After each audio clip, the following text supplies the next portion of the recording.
These are the faces of India's national shame. Tens of thousands of them hounded out of their homes, and all because of this, their faith. They're Christians, and in India that's rare. Soldiers now stand guard outside the makeshift camps they've been forced to flee to. Hindu hardliners want these people dead, for no other reason than their religion. They don't want us filming here. Producer Neville Lazarus is manhandled. Extra paramilitaries are called for backup. They weren't around when the people needed them. The crowd is incensed, urging us to come inside. The area's top official tries to calm them. But these are the same officials the Christians feel failed to protect them. And still they don't feel safe. The camp's been attacked twice. The authorities, they say, just look away. They are stuck in no man's land. They don't feel safe outside of the camp, and yet although they're living under armed guard, so many of them in one place makes them an obvious target. And all the while they believe no one cares and no one is listening. We have nowhere to go, they say.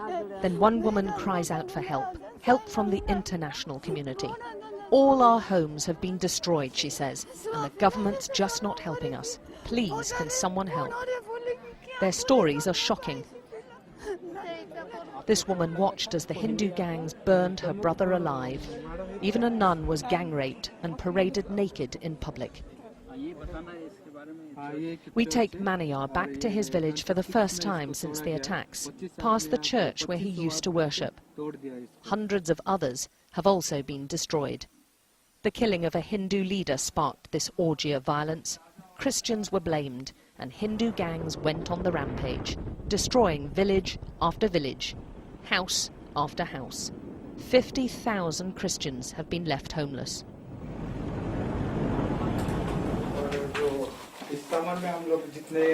Maniyar's home is barely recognizable, with walls smashed in and every room trashed. Even the family Bible was ruined, and all their belongings were just set on fire. He, his wife and 3 children have nothing left but the clothes they fled in. Those remaining say they were forced to convert to Hinduism, often at the end of a gun, or as this woman tells us, with a knife to her throat. The conversions are continuing. These pictures were filmed by a Hindu cameraman.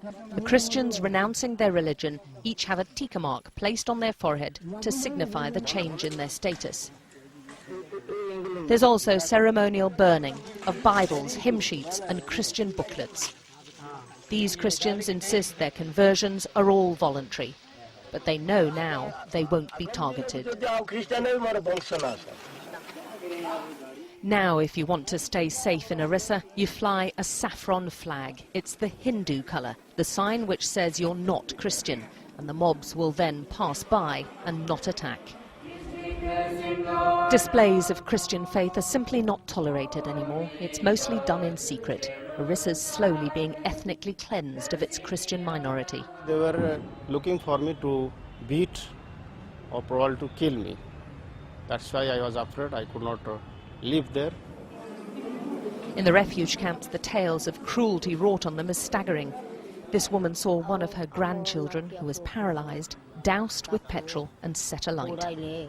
The country's Prime Minister's called this Christian persecution, the worst since independence, a national disgrace. But so far he's been powerless to stop it.